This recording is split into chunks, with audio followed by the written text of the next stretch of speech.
రాజా నీకు వందనాలు. మీరు మాతో మాట్లాడి మమ్మలను బలపరచండి అయ్యా. నీ వాక్యపు వెలుగులో మా జీవితాలను మేము సరిచేసుకున్నట్లుగా మీరు మాతో మాట్లాడండి. నీ దాసును మరుగు చేయండి. మీ ఆత్మతో అభిషేకించండి. మీ వాక్కుని నీ దాసుని నోటిలో నుంచి వెడలునట్లుగా మీరు మాట్లాడి మమ్మలను బలపరచమని యేసు శక్తి కలిగిన నామములో అడిగి వేడుకొని ఉన్నాము తండ్రి. ఆమేన్. ఆమేన్. దేవునికి స్తోత్రాలు. ఈ ఉదయకాల ఆరాధనలో ఈ విధముగా పాల్గొనిన మీ అందరికీ ప్రభు అయిన యేసుక్రీస్తు నామంలో నా హృదయపూర్వకమైన వందనాలు. అవునా. దేవుడు మిమ్మలను దీవించి ఆశీర్వదించును గాక. ఆమేన్. ఆమేన్. గత 2 రోజుల నుండి పావురము గూర్చిన విషయాలు మీతో మాట్లాడుతూ ఉన్నాను. పావురములో నుండి మనము నేర్చుకోవాల్సిన విషయాలు. యేసుక్రీస్తు ప్రభువారు పావురము వలె ఉండమన్నాడు. నా పావురమా అన్నాడు. పావురము వల్లే ఉండమనటానికి, పావురాన్ని నాది అని దేవుడు అనడానికి, దానిలో నేర్చుకోదగిన విషయాలు ఉన్నాయి కదా అని కొన్ని విషయాలు మీతో ధ్యానిస్తూ మాట్లాడుతూ ఉన్నాను. వాటిలో మొట్టమొదటిగా పావురం అంటే సింబల్ ఆఫ్ లవ్. ప్రేమకు చిహ్నముగా పావురం ఉన్నది. జీవితాంతం ఒకే భాగస్వామిని కలిగి తన ప్రేమను ఎలాగున పావురము అ- ఎదుటి పావురానికి చూపిస్తుందో కూడా మీతో చెప్పాను. వాటికంటూ ఒక శబ్దం ఉంటుందని, ఆ శబ్దం ఆ జోడి పావురానికి అర్థమవుతుందని మీతో పంచుకున్నాను. రెండవదిగా సింబల్ ఆఫ్ రెస్పాన్సిబిలిటీ, బాధ్యతకు గుర్తుగా ఉన్నది. పావురము చిన్న పిల్లలు వాటికి ఉన్నప్పుడు తల్లి పావురము తండ్రి పావురము సమన్వయంగా, ఒకరు ఎక్కువ తక్కువ అని భేదము లేకుండా సమన్వయంగా రెండు కలిసి ఆ బిడ్డలకు పాల వంటి పదార్థాన్ని అందిస్తాయి. కుటుంబ పోషణలో కూడా భార్య భర్త తల్లి తండ్రి ఇద్దరు సమానంగా పిల్లలను ప్రేమించాలని, ఒకరే కష్టపడితే ఈ కుటుంబ సాగరాన్ని ఈదలేమని, ఇద్దరు ఒకరికొకరు తోడుగా చేదోడు వాదోడిగా ముందుకు వెళ్ళాలని సింబల్ ఆఫ్ రెస్పాన్సిబిలిటీ, బాధ్యతకు గుర్తుగా పావురం ఉన్నది. నిన్నటి రోజున సింబల్ ఆఫ్ డిపెండెన్స్, ఆధారపడేటువంటి వాటిలో పావురము గుర్తుగా ఉంది.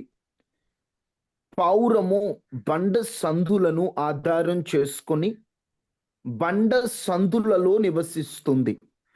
మనము ఆశ్రయపురముగా యేసుక్రీస్తుని ఆశ్రయంగా చేసుకొని ఆయనలో దాగుకోవాలి. ఎందుకంటే ఆయనలోనే మనం సురక్షితంగా ఉండగలుగుతాం. అందుకని ఓ 6 ఆశ్రయపురాలు ప్రాత నిబంధనలో ఉండేవి. 6 ఆశ్రయపురాల యొక్క అర్థాలు చెప్పి, ఆ 6 అర్థాలు యేసు ప్రభువులో ఎలా ఉన్నాయో కూడా మీతో పంచుకున్నాను. ఉదాహరణకి కెదెషు అంటే పరిశుద్ధత అని, యేసు ప్రభువు పరిశుద్ధుడని, హెబ్రోన్ అంటే సహవాసం అని, యేసు ప్రభుతో మనం సహవాసం చేయాలని, అలాగున కొన్ని మాటలు యేసు ప్రభులో చెప్పాను. యేసు ప్రభు మనకు ఆశ్రయపురముగా ఉన్నాడని, ఆనాడు ఆశ్రయపురానికి ఎవరు వెళతారంటే తెలియక తప్పులు చేసిన వారు, అపగత హత్య తెలిసి చేసిన వారు, అందరికీ ఆశ్రయపురం అనుకూలంగా ఉంటది. యాజకుడు చనిపోయేంత వరకు అందులో ఉంటారు. అలాగునే యేసుక్రీస్తు ప్రభు వారే మన ఆశ్రయంగా ఉన్నారని కొన్ని మాటలు నిన్నటి వరకు చెప్పాను. ఈ పూట మరికొన్ని విషయాలు మీతో మాట్లాడాలని ఆశపడుతున్నాను. అందరూ అర్థం చేసుకోండి. పావురం గూర్చినటువంటి లోతైనటువంటి అధ్యయనం మనం చేస్తున్నాం. ఏదో పావురం అంటే ఆ పావురమా, యేసు ప్రభు నా పావురం అన్నాడు అని వదిలేయటం కాదు. కానీ ఎందుకు నాది అని దేవుడు అన్నాడు? ఎంత శ్రేష్టమైన లక్షణాలు ఉంటే దేవుడు నాది అని సంబోధించాడు. తన సంఘాన్ని, తన ప్రియురాలిని ఓ పావురముతో పోలుస్తూ దేవుడు మాట్లాడుతున్నాడంటే సంఘానికి పౌరానికి దగ్గర పోలికలు ఉన్నాయి. అందుకని పౌరాన్ని చూసి మనం కొన్ని నేర్చుకోవాలి.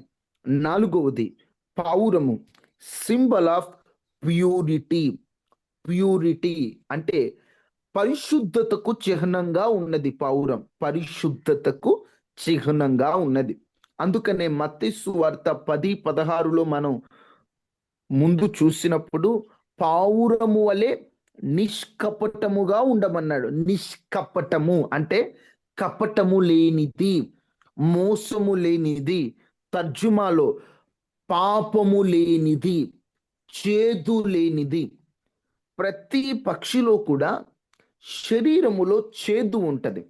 ఉదాహరణకి మీరు ఎప్పుడైనా నాటుకోడిని ఇంట్లో కోసుకుంటే కోడిని క్లీన్ చేసిన తర్వాత చేదనే ఒక పదార్థాన్ని తీస్తారు.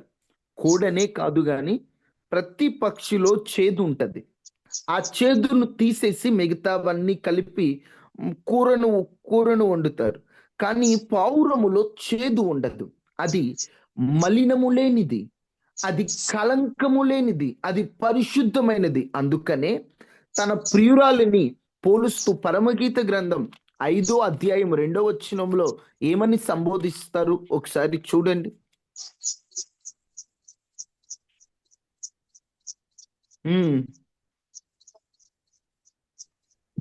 నా మనస్సు మేలుకొని ఉన్నది,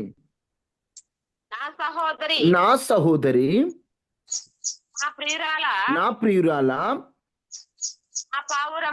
నా పావురమా, నిష్కలంకురాలా, నా పావురమా, నిష్కలంకురాలా, పాపము లేనిదానా, నా పావురమా, నా ఆలకించు, నా పావురమా, నిష్కలంకమైనది, కలంకము లేనిది. పావురం మనకి ఈ స్వభావాన్ని నేర్పిస్తుంది కదా. పావురములో కలంకము ఉండదు, చేదు ఉండదు. ఏ పక్షికైనా చేదు ఉంటది శరీరంలో, కానీ పావురము చేదు లేనిది. వాస్తవంగా మాట్లాడాలంటే యేసుక్రీస్తు ప్రభువారు తన పెళ్లి భార్యగా, అంటే ఒక మాటలో చెప్పాలంటే పెళ్లి కుమారుడు ఎలాగైతే ఒక వ్యక్తిని ఇష్టపడి పెళ్లి చేసుకొని తన యొద్దకు ఎలా తీసుకెళ్తాడో మనల్ని కూడా అలా పోలుస్తున్నారు. ఆయన మన ప్రియుడిగా, మనము ప్రియురాలిగా, ఆయన మనల్ని ఒక రోజు వచ్చి తన రాజ్యానికి తీసుకెళ్ళిపోతాడు. ఇప్పుడు పెండ్లి భార్యగా, వధువు సంఘముగా మనము ఉండాలంటే పావురము వలె ఉండాలి. పావురం ఎలాంటిది? కలంకము లేనిది. ఈరోజు మనలో అలాంటి స్వభావం ఉందా? కలంకము కనిపిస్తుంది కదా, పాపం కనిపిస్తుంది కదా. మనుషులం కదా బ్రదర్, పాపం చేయకుండా ఎలా ఉంటాం? చేస్తా ఉంటాం, అంటుంటాం. కానీ వాస్తవంగా చెప్పాలంటే దేవునికి కావాల్సింది కలంకము లేనివారు. అయ్యా ఎలాగా? ఏ మనిషి ఉన్నాడు ఏ కలంకము లేకుండా, ఏ పాపము లేకుండా ఎలా ఉన్నాడు? ఎవరున్నారు? ఎవరిలో అయినా పాపం ఉంటది కదా. ఏ భేదము లేదు, అందరూ పాపం చేశారని వాక్యం ఉంది కదా. ఇక కలంకం లేని వాళ్ళు ఎవరు ఉంటారు? అందరిలో పాపం ఉంటుంది. ఎవడున్నాడు నీతిమంతుడు అనుకోవచ్చు. అందుకనే యేసుక్రీస్తు ప్రభు మార్గం కూడా చూపించాడు. నాకు కలంకము లేనివారు కావాలి. ఒకవేళ నీలో కలంకం ఉందంటే నా రక్తము చేత నీ ప్రతి విధమైన కలంకమును నేను శుద్ధి చేస్తాను. కలంకము లేని వారిగా నేను నిలబెడతాను. వాస్తవంగా దేవుని రాకడలో మనం ఎలా ఎత్తబడాలంటే ఎఫెసీలకు రాసిన పత్రిక 5:26 చూడండి. ఎఫెసీలకు రాసిన పత్రిక 5:26. సారీ, అంతే 5:26. అంతే. పురుషులారా మీరు భార్యలను ప్రేమించుడి, అటువలే క్రీస్తు కూడా సంఘమును ప్రేమించి అది కళంకమైనను ముడత అయినను కలంకమైనను ముడత అయినను అట్టిది మరి ఏదైనను లేక పరిశుద్ధమైనది గాను నిర్దోషమైనది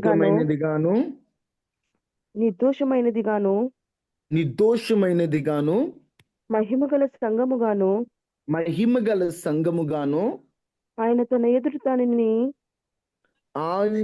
తన ఎదుట దానిని నిలబెట్టుకొనవలెనని వాక్యముతో వాక్యముతో ఉదక ఉదక స్నానము స్నానము చేత దానిని చేత దాన్ని పవిత్రపరిచి పరిశుద్ధపరచుటకై పరిశుద్ధపరచుటకై దాని కొరకు తన్ను తాను అప్పగించుకొనెను.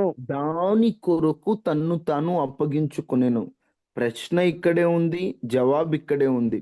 సంఘమంట కలంకమైనను అంటే ఏ దోషము లేకుండా, ముడతాయినను ఏ ఒక్క లోపము లేకుండా, అలాంటిది ఏదైనాను లేక పరిశుద్ధంగా, నిర్దోషంగా అంటే ఏ దోషం లేకుండా మహిమగల సంఘముగా ఆయన ఎదుట నిలబెట్టుకోవాలని, ఇప్పుడు కలంకము లేకుండా మనల్ని ఎలా స్నానం చేస్తున్నాడట?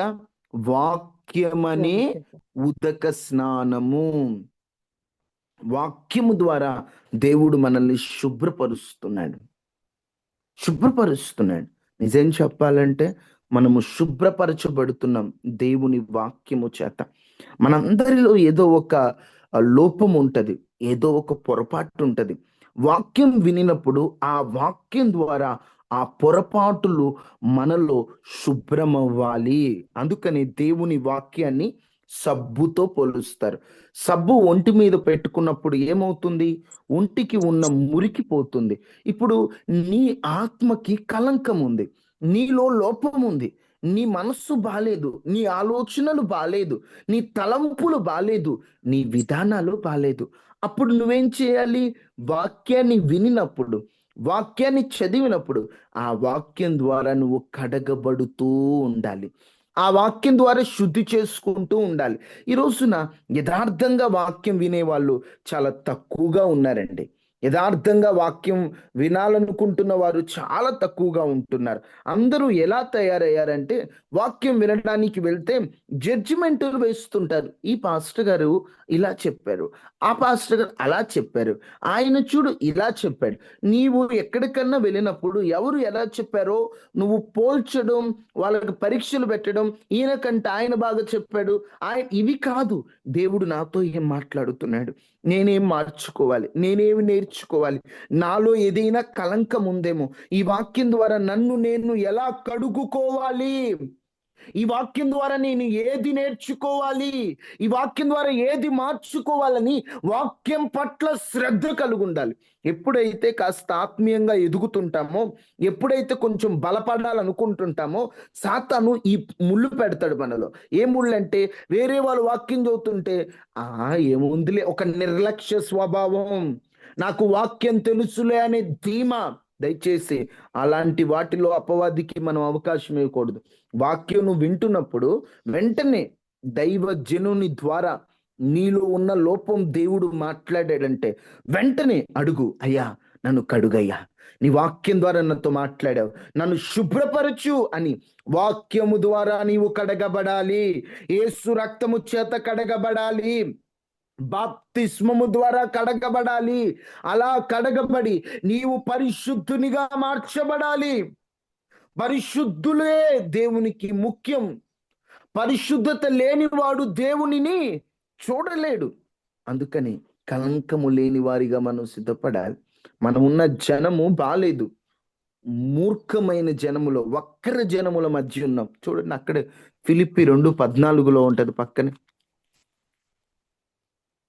ఫిలిప్పి 2:14.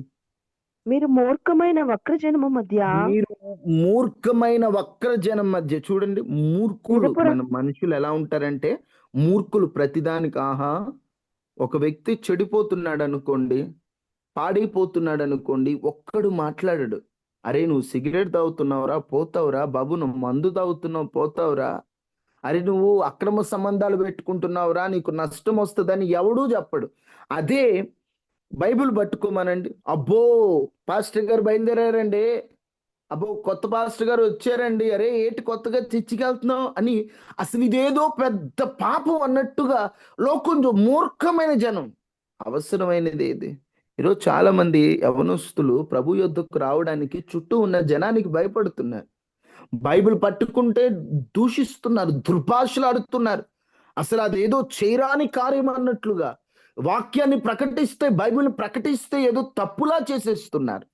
వక్రజనం, మూర్ఖ జనం.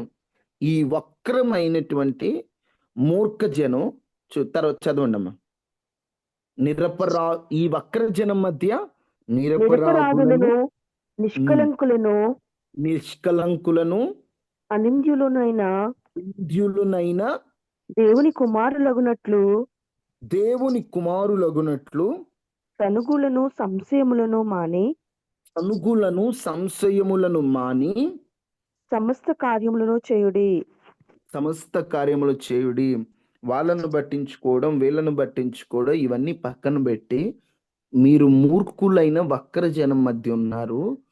నరవలేని నాలుక ఎన్నైనా మాట్లాడుతుంది. వాళ్ళందరినీ పట్టించుకోకుండా మీరు నిష్కలంకముగా, కలంకము లేని వారిగా, ఒకటే చెబుతున్నా, పరిశుద్ధత మీద దృష్టి పెట్టండి. మీరు పరిశుద్ధత మీద దృష్టి పెడితే మీ మీద దేవుడు దృష్టి పెడతాడు. నేను ఎలా పరిశుద్ధునిగా మారాలి, నా ఆలోచనలు ఎలా మార్చుకోవాలి, నా ప్రవర్తన ఎలా మార్చుకోవాలి, లోకానికి వేరుగా ఎలా బ్రతకాలి, లోకంలో ప్రత్యేకంగా ఎలా బ్రతకాలి, లోకములోనే ఉండాలి కానీ లోకపు యొక్క ఆ మచ్చ, ఆ లోకం యొక్క ఆ ఆకర్షణలకి మనం లొంగిపోకూడదు.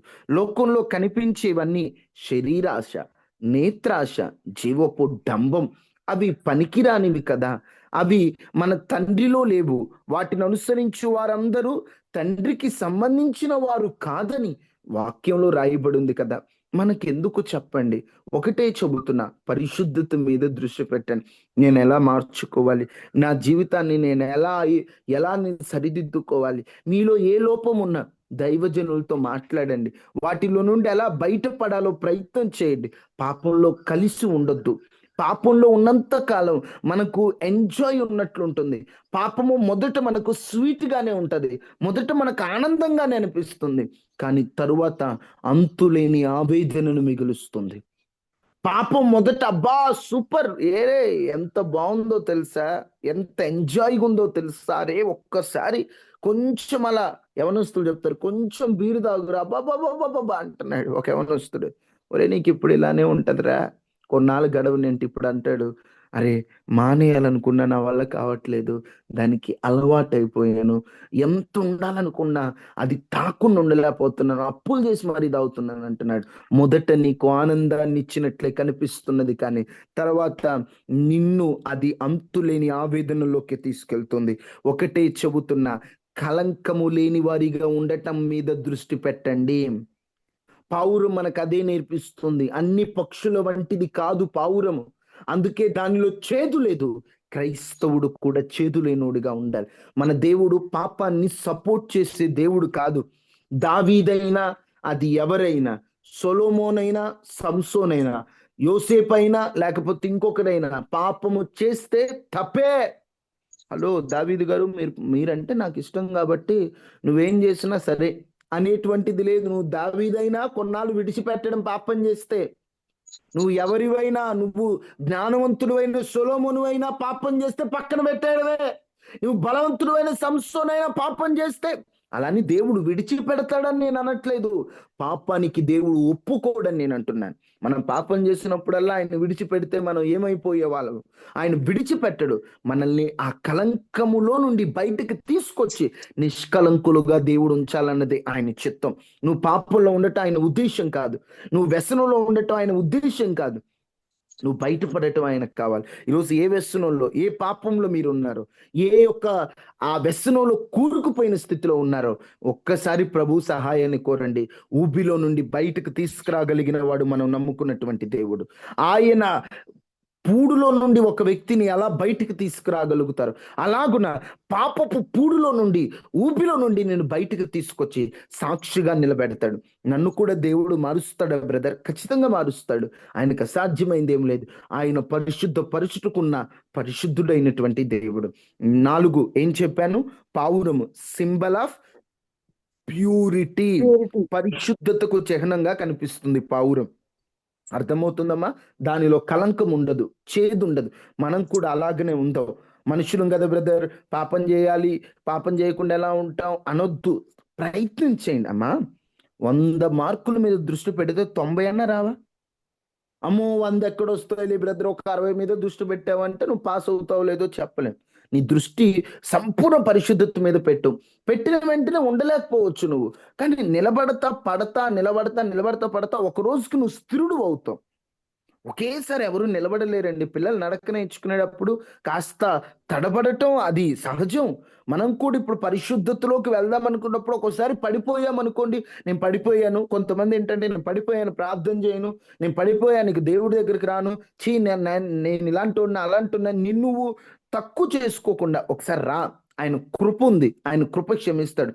కృప నీకు అవకాశం ఇస్తుంది. కృప మరలా పాపం చేయమని కాదు, కానీ మరలా నువ్వు పాపం చేయకుండా కృప నీకు ఒక మంచి మంచి అవకాశం ఇస్తుంది. అందుకని దయచేసి కృప ఉన్నది. పాపం పొరపాటును పడ్డావా, లే, అక్కడ పడిన చోటు ఉండొద్దు. ఒకటే చెప్తున్నా, ఒక చోటు పడ్డావనుకో, ఒక పాపంలో పడ్డావనుకో, నేను పాపంలో పడిపోయాను, నేను ఇంకెంతే అనుకోవద్దు. దేవా నన్ను పైకి లేపవా, నన్ను పైకి లేపవా, లేపినాక మళ్ళీ పడకుండా జాగ్రత్త పడు. ఇప్పుడు ఉదాహరణకి నిన్న ఒక పాపంలో పడిపోయావు, వెంటనే ఈరోజు ఓ డైరీ పెట్టుకొని రాసుకో, నిన్న నేను ఏ సందర్భంలో పడిపోయాను పాపంలో, ఓహో ఈ సందర్భంలో పడిపోయానా, ఈరోజు నేను దానిలో పడిపోకుండా అక్కడ జాగ్రత్త పడాలి. ఇప్పుడు పలానా చోట సమస్య వస్తుందంటే ఆ సమస్య వచ్చే చోట జాగ్రత్త పడటం మంచిది. అలాగున నిన్ను నువ్వు పవిత్రపరుచుకోవడం. అమ్మా, ఈరోజు చాలా మంది నా వల్ల కావట్లేదు, పరిశుద్ధంగా నేను ఉండలేను. ప్రయత్నం చేయి, ఎందుకు ఉండలే? నీలాంటోడు కదా యోసేపు, నీలాంటోడు కదా లోతు, నీలాంటోడు కదా నోవాహు. మీరు అంటారు అయ్యో వాళ్ళ కాలం వేరు మన కాలం వేరని. నేను ఒక మాట చెప్తాను, నోవాహు కాలం పనికి మాలిందా, మన కాలం పనికి మాలిందా? యథార్థంగా చెప్పండి. మన కాలం పనికి మాలింది. యథార్థంగా ఉన్నది ఉన్నట్లుగా మన ఆ మన పరిస్థితుల కాలం ఆధారం చేసుకొని నా నోవాహు కాలంలో కాలంలో పనికిరాలి, నా పాపం ఎక్కువ ఉందా, మన కాలంలో కాలంలో పాపం ఎక్కువ ఉంది? మన కాలం పనికి కాలంలోనే పాపం ఎక్కువ ఉంది. వాస్తవంగా మాట్లాడాలంటే అలా పోల్చొచ్చో లేదో కానీ నోవాహు కాలంలోనే పాపం ఎక్కువ ఉంది. ఎలా ఎక్కువ ఉంది. చెప్పగలమంటే వరసావాయులు లేని అందరూ అంతే ఉన్నారు. ఇప్పుడు మనకి ఉన్నారు, కాదనట్లేదు, ఎవరో ఒకరు లేదా కొంతమంది, కానీ అక్కడ అలా కాదండి, అందరూ అట్లానే ఉన్నారు. ఇప్పుడు మన ప్రాంతంలో కొంతమంది అయినా భయభక్తులు కలిగిన వారు ఉన్నారు, కొంతమంది అయినా దేవునికి లోబడే వాళ్ళు ఎక్కడో ఒకరిద్దరైనా ఉన్నారు, కానీ అప్పట్లో నోవాహు తప్ప ఎవరు లేదు. ఇప్పుడు లోతు కాలం ఉంది, లోతు కాలం బహు ఘోరమైందా, మన కాలం ఘోరమైందా?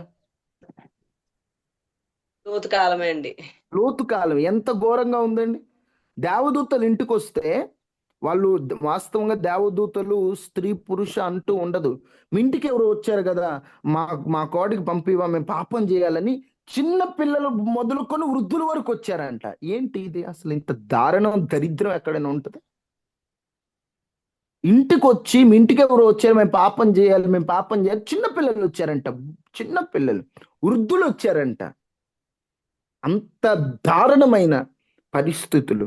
నిజం చెప్పాలంటే ఈ రోజుల్లో మన పరిస్థితులు కూడా అలానే తయారవుతాయేమో అని అనిపిస్తుంది. అక్రమాలు ఎక్కడ పట్టిన హత్యలు. అలాంటి రోజుల్లో నీతిమంతుడైన లోతు, నీతిమంతుడైన నోవాహు, నీతిమంతుడైన యోసేపు, ఈరోజు మన చుట్టుపక్కల ఎవరెట్లా ఉన్నా నీతిమంతులుగా మనం ఎందుకు బతకూడదు చెప్పండి? వక్ర జనం మధ్య, మూర్ఖులైన వారి మధ్య పౌరము అన్ని పక్షులలో ఒక ప్రత్యేకం, అది కలంకము లేనిది. అందుకే పరిశుద్ధతకు గుర్తుగా పౌరాన్ని చూపిస్తారు. ఈరోజు నీవు నేను ఆ కలంకము లేని పౌరంగా ఎందుకు ఉండకూడదు? ప్రయత్నం చేద్దాం, నిలబడదాం. నిలబెట్టే దేవుడు ఉన్నాడు, తన ఆత్మను మనకు అనుగ్రహిస్తాడు. నిలబడుటకు నువ్వు అడుగులేస్తే నిన్ను నిలబెట్టుటకు సమర్థుడైనటువంటి దేవుడు ఆయన. 4 అయిపోయాయి. 5 సింబల్ ఆఫ్ సెలక్షన్. ఏమిటది? Symbol of selection. తెలుగులో చెప్పాలంటే ఎన్నికకు చిహ్నం, ఎన్నుకునే వాటికి చిహ్నం, ఎన్నుకునే వాటికి గుర్తు. ఏమిటయ్యా దీని అర్థం అంటే, ఉదాహరణకి ప్రతి పక్షి, ప్రతి జంతువు, వీటన్నిటిని ఓడలోకి తీసుకెళ్ళాడు నోవాహు గారు. ప్రపంచం అంతా నాశనం అవుతుంది, నోవాహు ఓడలోని వారు మాత్రమే ఓడలో ఉన్నారు.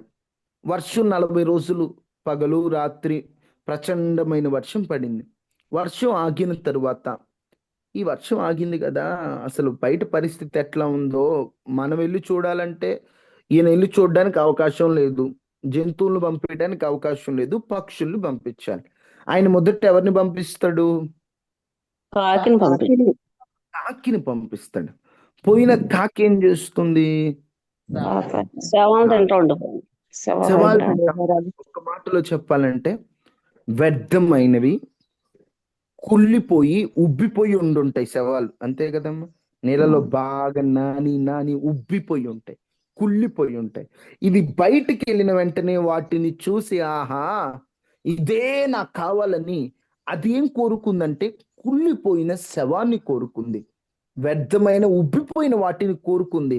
అందుకే అది లోపలికి రావడానికి ఇష్టపడల, బయటే ఉంది. సరే ఈ కాకి పోయింది రావట్లేదు, సరే కాకి ఎందుకులే గాని పావురాన్ని పంపిద్దామని ఓ నల్ల పావురాన్ని తీసుకొని పంపించాడు. వెళ్ళి పావురం ఏం తీసుకొచ్చింది? ఒలీవ ఆకుని తెచ్చింది. నేనంటాను అక్కడ మాంసం ఉండుంటదా భూమి మీద? ఏది కోరుకుంది ఇది? వ్యర్థమైన వాటిని కోరుకోలేదండి, కుళ్ళిపోయిన వాటిని కోరుకోలేదు. అది ఏది కోరుకుందో తెలుసా? ఓ మంచి చెట్టుకున్న ఒలీవ ఆకును కోరుకొని ఆకును తీసుకెళ్లి నోవాహుకి ఇచ్చింది. మరలా పంపించాడు, ఇక తిరిగి రాల. ఎందుకంటే భూమి మీద అందరూ నివసించడానికి అనుకూలంగా ఉంది అని గుర్తుగా అది మరలా తిరిగి రాలేదు. ఎందుకు ఈ మాట చెప్తున్నానంటే రెండు పక్షులే. అదేమో కుళ్ళిన మాంసం కోరింది, ఇదేమో ఒలీవ ఆకును కోరింది. కుళ్ళిన మాంసం తాత్కాలికమైనది. ఒలీవ చెట్టుకు ఉండేటువంటి ఓ గుణం ఏమిటంటే దానికి చావు ఉండదు. అది బ్రతికినన్నాళ్ళు బ్రతుకుతుంది. పీకేయడమో లేకపోతే నేల సరిగ్గా సారం ఇవ్వక ఎండిపోవడమే కానీ దానంతట అది చెట్టు మాత్రం చచ్చిపోదండి. అలాంటి చావు లేని ఒలీవనేమో పావురం కోరింది. ఈ రోజున పావురం మనకి నేర్పిస్తున్న పాఠం ఏంటో తెలుసా? Symbol of selection. నువ్వేది కోరుకుంటున్నావు? నువ్వు ఏది ఎన్నుకుంటున్నావు? మన జీవితంలో మనం ఎన్నెన్నో ఎన్నుకోవాల్సినవి ఉంటాయి, ఎన్నెన్నో కోరుకోవాల్సినవి ఉంటాయి.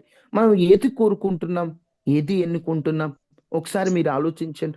ఈరోజు మనం కోరుకునేవి ఎలా ఉంటున్నాయి అంటే తాత్కాలికమైనటువంటివే. తాత్కాలికంగా ఇప్పుడు నాకేంటి.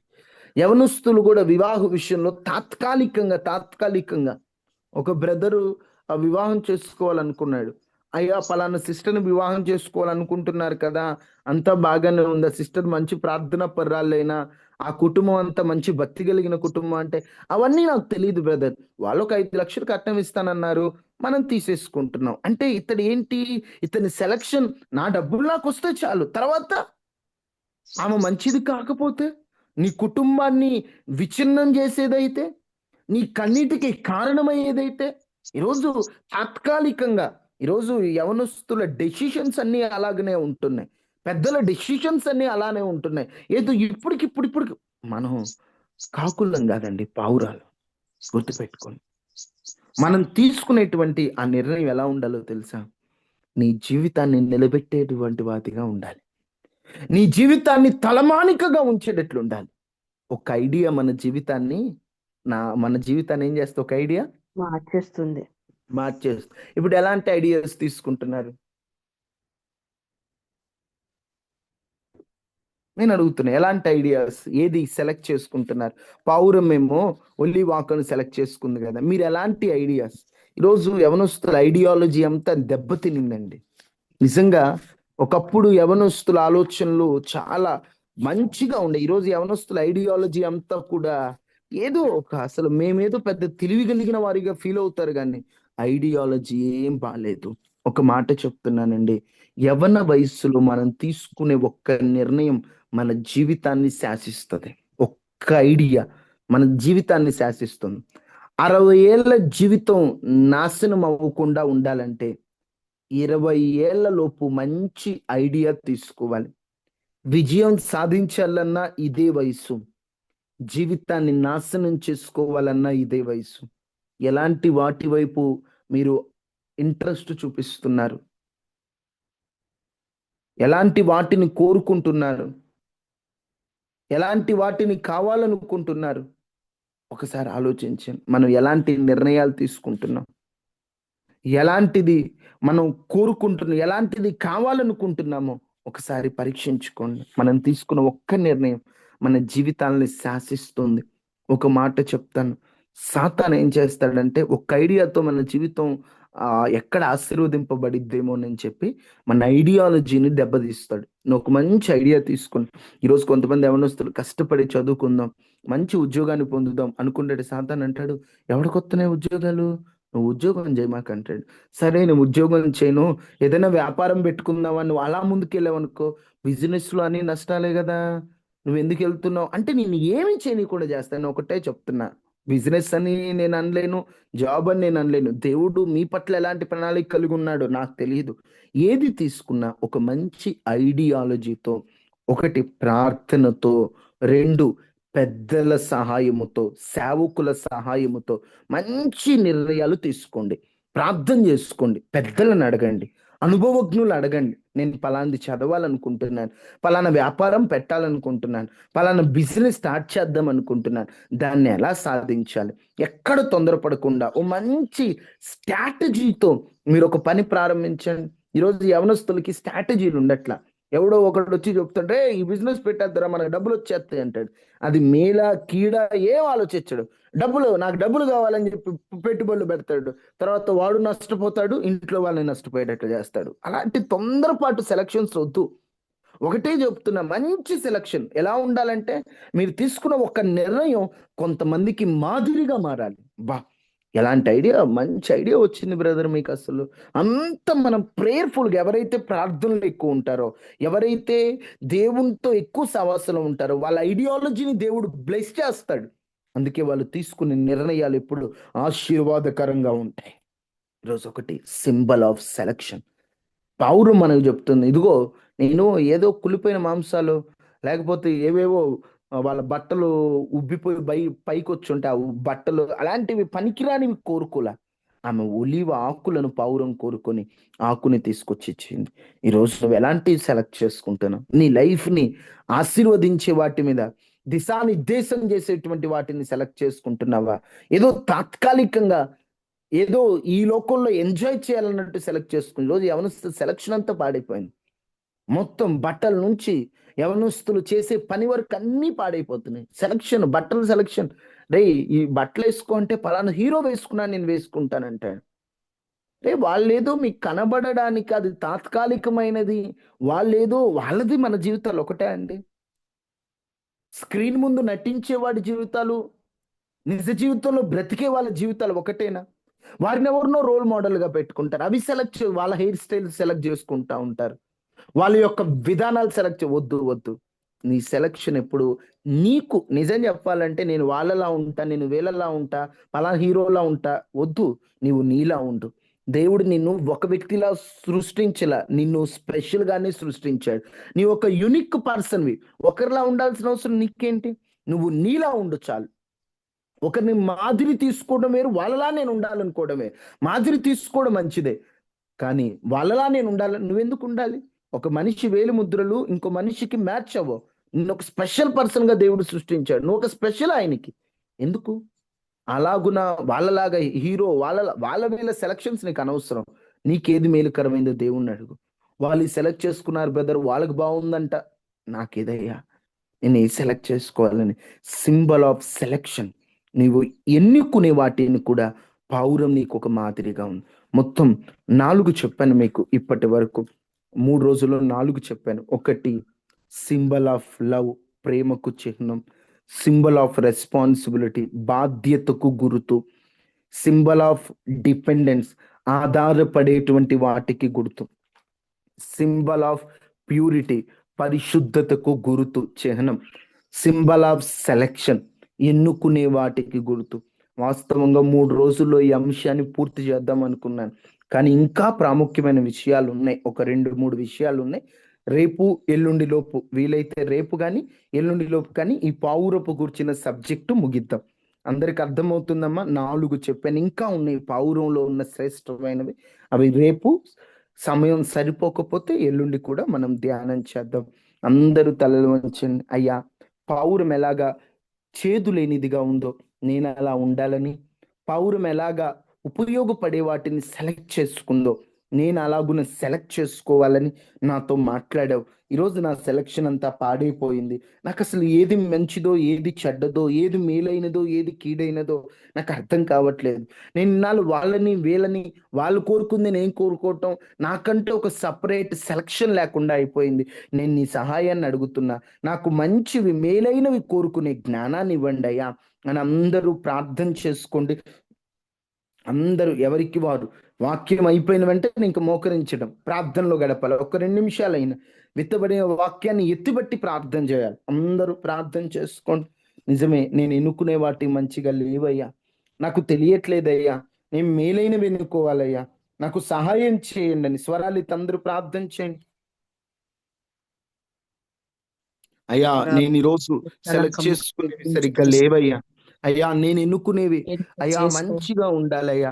పావురం ఎలాగ ఒలివ ఆకును కోరిందో అయ్యా, ఆ ఒలివ ఆకు అయ్యా వర్షం తగ్గిందో లేదో నోవాహుకి అయ్యా అక్కడ ఉన్నటువంటి వాటన్నిటికీ ఉపయోగకరంగా ఉంది. నేను తీసుకున్న ఒక సెలెక్షన్ నా ఫ్యామిలీ బ్లెస్డ్ గా ఉండాలయ్యా. నేను తీసుకునే ఒక్క ఆలోచన నా కుటుంబానికి, నీ సేవకై, నీకు ఉపయోగకరంగా ఉండాలయ్యా. మేలైనది ఏదో అర్థం కావట్లేదు అయ్యా, ఉపయోగకరమైనది ఏదో అర్థం కావట్లేదు, నేను కన్ఫ్యూజన్ లో ఉన్నాను. నాకు మంచి జ్ఞానాన్ని ఇవ్వని ప్రార్థన చేసుకోండి. అందరూ ప్రార్థన చేసుకోండి.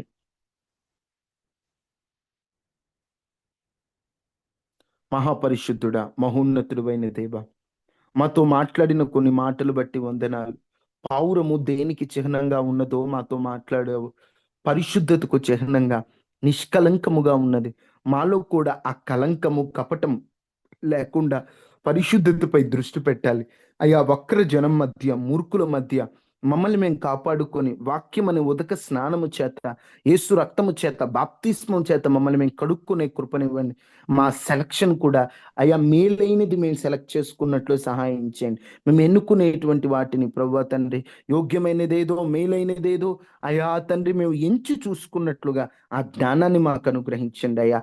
అయ్యా తండ్రి, అయ్యా ఏదో నామమాత్రంగా వచ్చి వెళ్ళడం కాదు, కానీ అయా విన్న వాటిని అయా మా జీవితాల్లో మేము అన్వయించుకున్నట్లు సహాయం చేయండి అయా. ఈరోజు ఉదయకాల ప్రార్థనలో పాల్గొన్న వారందరినీ దీవించండి. అనారోగ్యంతో ఉన్న వారికి స్వస్థత ఇవ్వండి. ఆర్థిక ఇబ్బందులు ఉన్న వారికి కొట్టివేయండి. మానసికంగా కుంగిపోయిన వారికి ధైర్యాన్ని ఇవ్వండి. ఆదరణ లేని వారికి ఆదరణ ఇవ్వండి. కుటుంబాల్లో సమాధానాన్ని ఇవ్వండి అయా. గొప్ప కార్యం చేయండి. ప్రతి ఇంటి చుట్టూ కంచి వేసి వైరస్లు, అనారోగ్యాలన్నీ కూడా అయా తొలగించి క్షేమాన్ని అనుగ్రహించమని ప్రభువా మీకు వందనాలయ్యా. మీరే మాకు ఆధారం ప్రభువా, మీరే మా ఆశ్రయం ప్రభువా తండ్రి.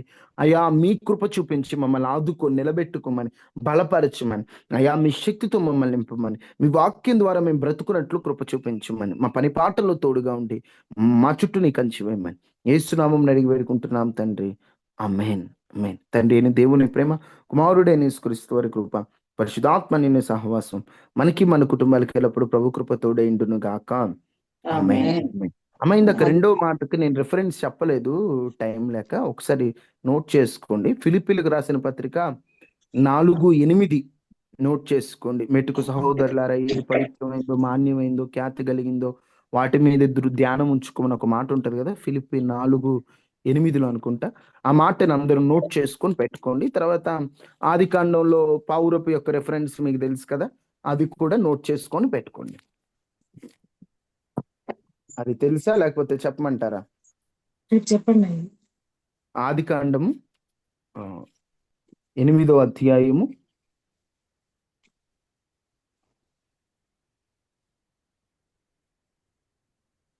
11వ వచనం నోట్ చేసుకోండి.